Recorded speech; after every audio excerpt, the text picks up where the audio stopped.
জিনাতুল হায়াতিদ দুনিয়া। কিছু কিছু জিনিসের প্রতি আকর্ষণ মানুষের জন্মভর, এর মধ্যে একটা হচ্ছে সন্তান সন্ততি।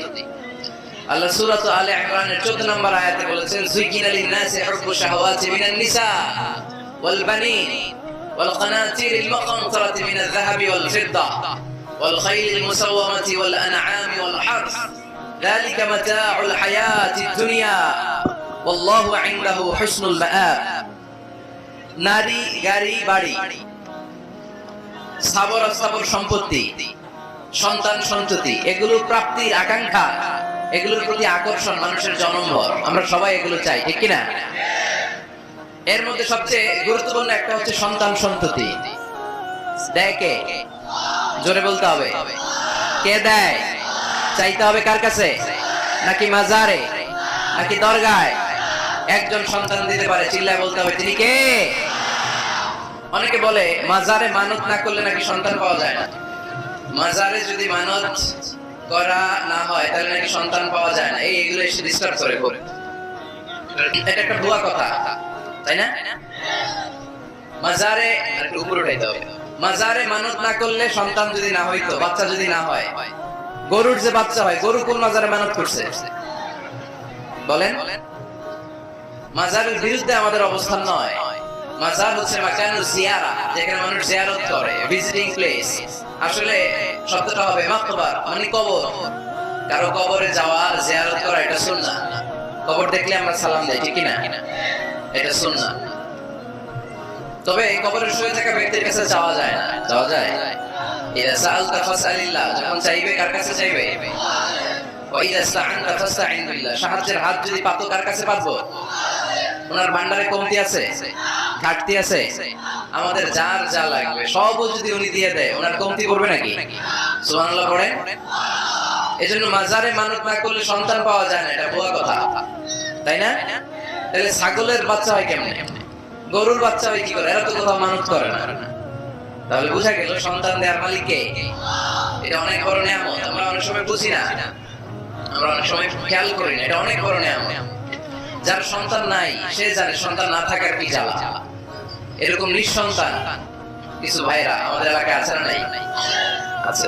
তারাই জানে কি জ্বালা। এই সন্তানকে কোরআন কোথাও বলেছে জিনা, সৌন্দর্য। কোথাও কি বলেছে? উত্তর দিতে হবে। কোথাও কি বলেছে? জিনা। আল মাল ওয়াল বানুনা জিনাতুল হায়াতিদ দুনিয়া। সন্তান আর সম্পদ এটা দুনিয়ার জীবনের সৌন্দর্য। ছোট ছেলে মেয়েরা সোনামণিরা না থাকলে পৃথিবীতে কোনো সৌন্দর্য থাকতো? স্বামী স্ত্রীর ভালোবাসা কয় বছর? রং ধরা যৌবন জং ধরে শেষ। 1-2 বছর পরে আর আগের এই মাতলামিটা থাকে না, ওই ভালোবাসাটা থাকে না। এরপরে ভালোবাসাটা হয় ছেলে মেয়েদের কারণে, ঠিক কিনা? ঘরে গেলে আব্বু আব্বু ডাকে, আম্মু আম্মু ডাকে, ছোটাছুটি করে, দৌড়াদৌড়ি করে, কান্নাকাটি করে, রাগ করে বসে থাকে, রাগ ভাঙাতে হয়। এটাই মজা, ঠিক কিনা? এজন্য আল্লাহ বলেছেন জিনাতুল হায়াতিদ দুনিয়া। ছেলে মেয়েরা, সন্তান সন্ততি হচ্ছে দুনিয়ার জীবনের সম্পদ, দুনিয়ার জীবনের সৌন্দর্য। এক আয়াতে বললেন জিনা, আবার আরেক আয়াতে বললেন ফিতনা। ইন্নামা আমওয়ালুকুম ওয়া আওলাদুকুম ফিতনা। তোমাদের সম্পদ, তোমাদের ছেলে মেয়েগুলো যেমনি সৌন্দর্য, আবার আদার হ্যান্ড তারা তোমাদের জন্য ফিতনা। কারণ এই সন্তানের মুখে খাবার তুলে দেওয়ার জন্য অনেক বাবা আরাম পন্থায় উপার্জন করে, এরকম আছে না? নাই? তাহলে ওই সন্তান শুধু জিনা না, ওই সন্তান ফিতনা। এই সন্তানের কারণে বাবা দুনিয়ায় ফিতনায় পড়ে গিয়েছে, ফিতনায় জড়িয়েছে। আবার আরেক আয়াতে আল্লাহ বললেন আদুওয়া। কখনো কখনো সন্তান সন্ততি এগুলো হয়ে যায় শত্রু, বাবা মায়ের জন্য শত্রু। অনেক বাবা আছে ছেলের জন্য জাহান্নামে যাবে, আছে না? নাই? অনেক ছেলে আছে বাবার জন্য জাহান্নামে যাবে। কিয়ামতের দিন বাবা ছেলের পরিচয় দিবে না, ছেলে বাবারে পরিচয় দিবে না, একে অপরের শত্রু হয়ে যাবে, ঠিক কিনা? কারণ দিনটা বড্ড ভয়ঙ্কর, কেউ কাউরে চিনবে না। সেদিন হবে 50,000 বছরের সমান একটা দিন। সবার মুখে একটাই চিৎকার, ইয়া নাফসি ইয়া নাফসি। আকাশের জ্বলজ্বলে সূর্যটা অনেক দূরে, তারপরেও তাকাতে কত সমস্যা হয়। অনেকেই ভাবে আছেন সেই সূর্যটা, তেজদীপ্ত সূর্যটা কিয়ামতের মাঠে মাথার একেবারে কাছাকাছি চলে আসবে। সূর্যের প্রচন্ড তাপে মাথার মগজগুলো গলে গলে নাকের ছিদ্র আর কানের ছিদ্র দিয়ে বেয়ে বেয়ে পড়বে। হুফাতান উরাতান মুশাতান গুরলা। পায়ে দেওয়ার মতো কারো জুতা থাকবে না। আজকে যে বাটা জুতা পরে আসছেন, অ্যাপেক্সের জুতা, কিয়ামতের দিন জুতা থাকবে পায়ে? গায়ে জামা থাকবে না। Everyone will stand up as naked. There is no dress, no costume, no garment in their body. দেহে কোনো পোশাক নাই, পেটে খাবার নাই, পায়ে জুতা নাই, সূর্যটা মাথার কাছে, তৃষ্ণায় জিহ্বাটা বের হয়ে নাভি পর্যন্ত ঝুলতে থাকবে। সবাই বলবে আল্লাহ আমারে বাঁচাও, আমারে বাঁচাও। ওই দিন বাবা ছেলেরে চিনবে না, ছেলে বাবারে চিনবে না। অনেক বাবা ছেলের কারণে জাহান্নামী হবে, অনেক ছেলে বাবার কারণে জাহান্নামী হবে। তাহলে তখন বাবা ছেলের শত্রু হয়ে যাবে, ঠিক কি না? তাহলে কোরআন সাধারণত বলল কিছু কিছু জিনিসের প্রতি মানুষের আকাঙ্ক্ষা জনমভর, এর মধ্যে অন্যতম হলো সন্তান সন্ততি। এই সন্তান কখনো হয়ে যায় জিনা মানে সৌন্দর্য, আবার এই সন্তান কখনো হয়ে যায় ফিতনা মানে পরীক্ষা, আবার এই সন্তান কখনো হয়ে যায় আদুয়া মানে শত্রু, ঠিক কি না? আমাদের সন্তানরা যেন আমাদের জন্য পরীক্ষাও না হয়, শত্রুও না হয়। আমাদের সন্তান যেন আমাদের চক্ষু শীতলের কারণ হয়, ঠিক কি না? এজন্য আল্লাহ মুমিনদেরকে শিখিয়ে দিয়েছে, দোয়া করো, আল্লাহর কাছে চাও যে আল্লাহ আমাকে এমন সন্তান দেন, আমাকে এমন স্ত্রী দেন যাদের দিকে তাকালে আমার চোখ জুড়িয়ে যাবে। আল্লাহ বললেন তোমরা আমার কাছে চাও, আর পর রব্বানা হাব লানা মিন আজওয়াজিনা ওয়া যুররিয়াতিনা কুররাতা আ'য়ুন ওয়াজআলনা লিল মুত্তাকিনা ইমামা। ও আমাদের রব, আমাদেরকে এমন স্ত্রী দান করেন, এমন সন্তান দান করেন যে স্ত্রীদের দিকে তাকালে, যে সন্তানের দিকে তাকালে আমাদের হৃদয়টারে জুড়িয়ে দিবে কে? এরকম স্ত্রী, এরকম সন্তান আমরা চাই কি চাই না? ঘরে ঢোকার পরে স্ত্রীর দিকে তাকালে কলিজা ঠান্ডা হয়ে যায়, সন্তানের দিকে তাকালে হৃদয়টা জুড়িয়ে যায়। এরকম সন্তান আমরা চাই না? কথা বলতে হবে, চাই কি চাই না? এরকম সন্তান কেমন করে আপনারা গঠন করবেন, কেমন করে সন্তানকে মানুষের মতো মানুষ বানাতে হয়, এই নিয়ে কিছু কথা আজকে আমরা শুনবো। মনোযোগ আছে? কষ্ট হচ্ছে না তো? আমি যতক্ষণ আছি ততক্ষণ থাকবেন? কারা কারা?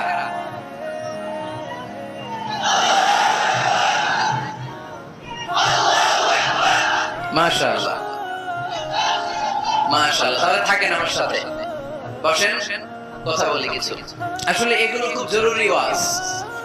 কি করে ফ্যামিলি ঠিক করবেন, কি করে দাম্পত্য জীবনটাকে সুখময় করবেন, কি করে সমাজটাকে ভারসাম্যপূর্ণ করবেন, কি করে ছেলে মেয়েদেরকে মানুষের মতো মানুষ করবেন, এগুলো জানার দরকার আছে না নাই? এর কারণ আমি প্রায়ই বলি, খেয়াল করে শুনেন, খুব জরুরি কথা। এদিক সেদিক তাকানো যাবে না, সময় কম। আমার দিকে তাকান, আমার দিকে তাকান। এই পৃথিবীতে গরুর পেট থেকে যেটা বেরোয় এটা গরু হয়ে যায়, ছাগলের পেট থেকে বেরোলেই ছাগল হয়ে যায়, মুরগির পেট থেকে বেরোলেই মুরগি হয়ে যায়, কিন্তু মানুষের পেট থেকে বেরোলে এটা মানুষ হয়ে যায় না। এটা মানুষ করতে হয়, মানুষ বানাতে হয়, ঠিক কিনা?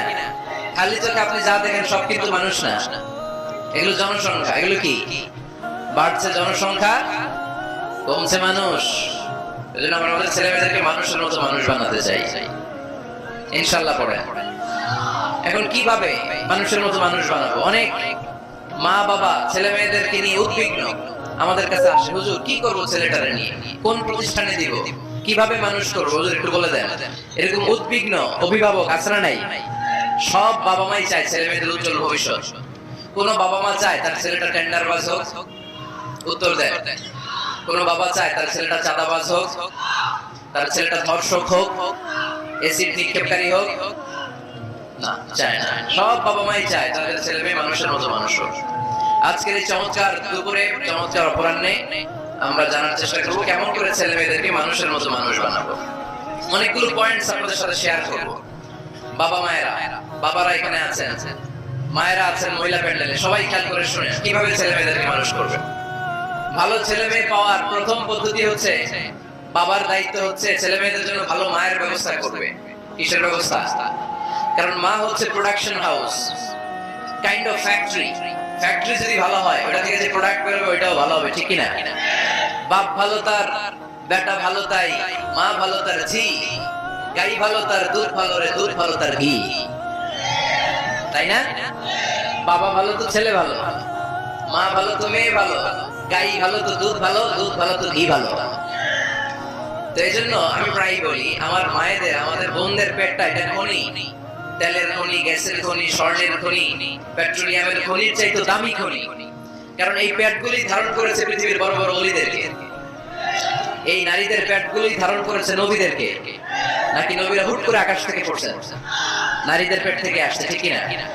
এটা যেমন সত্য, আবার পৃথিবীর সব টেন্ডারবাজ চাঁদাবাজ গুলো এসেছে নারীদের পেট থেকে।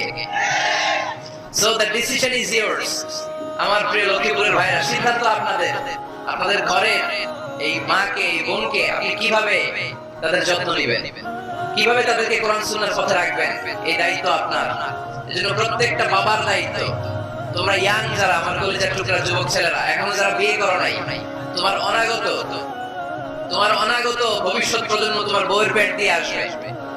So when you choose your life partner, you don't choose your life partner only. At the same time, you are choosing the mother of your upcoming sons and daughters. আপনি যখন বিয়ের জন্য মেয়ে খুঁজেন, আপনি শুধু মেয়েই খুঁজেন না, পাশাপাশি আপনার অনাগত যে ছেলে মেয়েগুলো দুনিয়া আসবে তাদের মাও খুঁজতেছেন, ঠিক কিনা? সো মা যদি ভালো হয়, ফ্যামিলি ভালো। আমাকে একটা শিক্ষিত মা দাও, আমি একটা শিক্ষিত সমাজ উপহার দেব, ঠিক কিনা?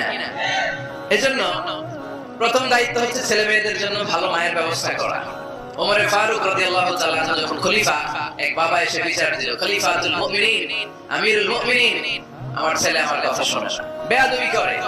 ওমরে ফারুক ডাকলেন, তুমি তোমার বাবার সাথে বেয়াদবি করো, এটা তো কবিরা গুনাহ, তুমি তো জাহান্নামে যাবে এরকম করলে। ছেলে বলে, হে আমিরুল মুমিনিন, সব দায়িত্ব কি আমাদের? বাবা মার দায়িত্ব নেই? ওমর ফারুক বলেন, আছে। কি দায়িত্ব আছে? ওমর ফারুক বলেন, বাবার তিনটা দায়িত্ব। নাম্বার 1, আয়ানতাকিয়া উম্মা, বাবা তার ছেলের জন্য ভালো মায়ের ব্যবস্থা করবে। সুবহানাল্লাহ পড়বেন না? আইয়াহসিনা ইসমা, ভালো নাম রাখবে। আইয়ুআল্লিমাহুল কিতাব, কোরআন শিক্ষা দিবে। এবার ছেলে বলে, শুনেন, আমার আব্বাই তিনটার একটাও করে নাই, আর বিচার দিতে আসছে আমার নামে। আমার মা হচ্ছে এক জানজি, নর্তকী নারী, এক অগ্নি উপাসকের কাছে ছিল, আদব, আখলাক, ভদ্রতা, সভ্যতা কিচ্ছু জানে না। আমার মা আমার জীবনে কিছু ভালো কিছু শিখায় নাই। নাম্বার 2, আমার নাম রাখছে সাম্মানি জুলা, ইয়ানি খানফাসা, আমার নাম রাখছে সামসিকা। নাম কি? এটা নাম হইলো। ওয়ালাম ইউআল্লিমনি হারফাম মিন কিতাবিল্লাহ, আল্লাহর কিতাবের একটা অক্ষর আমারে শিখায় নাই। ওমর ফারুক রেগে গেলেন, বাবার ঘাড়ে ধরলেন, তুই বেটা বিচার দিতে আসছিস ছেলেরে নিয়ে, এখন তোর বিচার হবে আগে। এক নম্বর দায়িত্ব, ছেলে মেয়েদের জন্য ভালো মায়ের ব্যবস্থা করতে হবে। মা ভালো তো সন্তান ভালো, মা ভালো তো, এটা কি বুঝতে পারছেন? নাম্বার 2, ভালো মায়ের ব্যবস্থা। আমি এমন এক সত্তা, আমি যারে চাই তারে ছেলে দেই, যারে চাই তারে মেয়ে দেই, যারে চাই তারে ছেলেও দেই, মেয়েও দেই। মালিকে আমি এমন এক সত্তা, যারে চাই তারে ছেলেও দেই না, মেয়েও দেই না, এটা নবীদের দোয়া। তিনটা দোয়াটা, এজন্য শুকরিয়া করবেন কার? সবাই পড়েন আমার সাথে, রব্বিলা। চলে গেল, ছেলে হোক মেয়ে হোক, শুকরিয়া করুন। 4 নাম্বার, ছেলে দেখ মেয়ে দেখ, সন্তান হওয়ার সাথে সাথেই এর মানে হলো আল্লাহ আপনি আমারে নিঃসন্তান দিতে হবে, দুনিয়ায় রাখবেন, আযাব দিতে হবে। দেন আপনারা তো উত্তরাধিকার ইমাম সাহেব হুজুর আসবেন, তারপরে দিবেন সন্তানকারী, ঠিক কি না? খতিব সাহেব হুজুর দাস তারা শুনে যাবেন। এজন্য আপনি দোয়া করবেন, এই দোয়াটা দেয়া করবেন এরকম, রব্বি হাবলি মিনাস সালিহিন, হাম্মালের হাদিস। আমার সাথে সাথে আয়াত রাদিয়াল্লাহু তাআলার প্রথম সন্তান হাবলি হাসান রাদিয়াল্লাহু মিনাস সালিহিন, আল্লাহ রাসূলের নাতি ইমাম হাসান। কেউ বাদ যাবেন না, হলো সবাই নবী নিজে এসে হাসানকে কুরবানি হাসান হাবলি আযান দিয়েছেন, মিনাস সালিহিন। আযানা রাসূলুল্লাহি সাল্লাল্লাহু আলাইহি ওয়াসাল্লাম আলা উযনাই হাসান, আমিনামা ওয়ালাদাতু ফাতিমাতু বিসসালাহ, বিশ্বনবী ইজাজত দিয়েছেন। আচ্ছা, দিতে পারেন আপনারা? মা চাইলে তো সবাই আল্লাহু আকবার, আল্লাহু আকবার করলাম, সন্তান আসলো। 2 নম্বরে আল্লাহর কাছে দোয়া করলাম। 3 নম্বরে আল্লাহ দোয়ায় সাড়া দিলেন, আল্লাহ ছেলে বা মেয়ে কিছু একটা দিলেন, তখন শুকরিয়া করবেন কার? নাকি না শুকরিয়া করবেন দিতে? নিজের ছেলের কানের সামনে ছেলে পছন্দ করে, মেয়ে পছন্দ না না হয় না, নাতির কানের সামনে লেখাই আজান কেউ নাই, চাচা যে ভাতিজার কানে আজান দিবে, আজানের জন্য বসে থাকা লাগবে। আমরা প্রত্যেক আজান পারি কি পারি বললাম নাই, এরপরে রাখা আছে বাচ্চার কানে দুইটা জিকির আছে। নাম্বার 1, যদি বাচ্চা আমল শুরু হয় নাই, তার মাইন্ডটা নিউ বর্ন বেবি, সেই মাত্র জন্মগ্রহণ করলো, শুধু পৃথিবীতে আসার সাথে সাথেই আল্লাহ বলেন ওই কানের সামনে বিজ্ঞানীরা ইসলামের আওতায় বানাতে পারে, ঢুকায় দাও, রকেট বানাতে পারে, শুরু থেকেই তাকবীর দিয়ে ইসলামের পরিচয় কাটিয়ে সব বিজ্ঞানীরা বানাতে পারবে, সন্তান বানাতে পারবে। এই পৃথিবীতে যখন আর্টিফিশিয়াল শয়তান যেটা শুরু এসে ইয়াতান ফি জামই ইবনে আদম, মানে আদমের দুই পাদের মধ্যে আরো ডেভেলপ আর বাচ্চা রোবট তারা বানিয়েছে, কিন্তু এগুলো কাজ করে না। এদিকে যাইতে পেলে মানে এদিকে পৃথিবীতে আসার সাথে সাথে শয়তান এগুলো সিস্টেম সফটওয়্যার ভিতরে ঢুকায় দেয়, সফটওয়্যারে যায় জীবন এমন অস্ত্র যেটা বিশ্বের সবগুলো রোবট এক জায়গায় রাখে আল্লাহর দয়া একটা মানুষের ব্রেনের সমান হবে দুনিয়াতে ওয়াসওয়াসার জন্য পৃথিবীর সবচেয়ে পাওয়ারফুল উপস্থিতি আমার উপস্থিতি আমি জানান দিই শয়তানে করবে শয়তানের কাজ আমরা করব আমাদের ম্যাথমেটিক্যাল ইকুয়েশন ড্র করার জন্য শয়তান মারবে দুটো আর আমরা কি দিব এরকম 10,000 লেভেল কি দিব একটা হিউম্যান ব্রেনের সমান হবে না চিল্লায় পড়েন সুবহানাল্লাহ তাহলে ছেলে হোক মেয়ে হোক শুকরিয়া করব কার অনেকে ছেলে হলে মহা খুশি পাড়ার সবাই মিষ্টি হয় মেয়ে হলে খুশি হয় না আসলে নাই এরকম করবেন না কারণ আপনার হাতেও নাই আপনার বউয়ের হাতেও নাই কার হাতে যেটা আল্লাহর হাতে এটা নিয়ে আপনারা তো টেনশন কেন আল্লাহর হাতে ছেড়ে দেন না আবার অনেকে টানা ছেলে হইতেছে 1 2 3 4 খালি দোয়া করে আল্লাহ একটা মেয়ে দাও পঞ্চমবার হইছে আবার ছেলে আছে আবার অনেকে টানা মেয়ে হইতেছে 5টা মেয়ে খালি দোয়া করে আল্লাহ একটা ছেলে দাও ষষ্ঠবার হইছে মেয়ে এটা আমার হাতেও নাই আপনার হাতেও নাই ডাক্তারের হাতেও নাই কার হাতে যারটা যার হাতে এর হাতে ছেড়ে দেন পারবেন নাকি না শুকরিয়া করবেন আল্লাহ বলে খবরদার দুনিয়ার সবাই অনেক কিছু বানাতে পারে অনেক কিছু তৈরি করতে পারে কিন্তু একটা সন্তান দিতে পারে না তুমি 6টা ছেলে পাওয়ার কারণে নাশুকরি করো মেয়ের জন্য আমার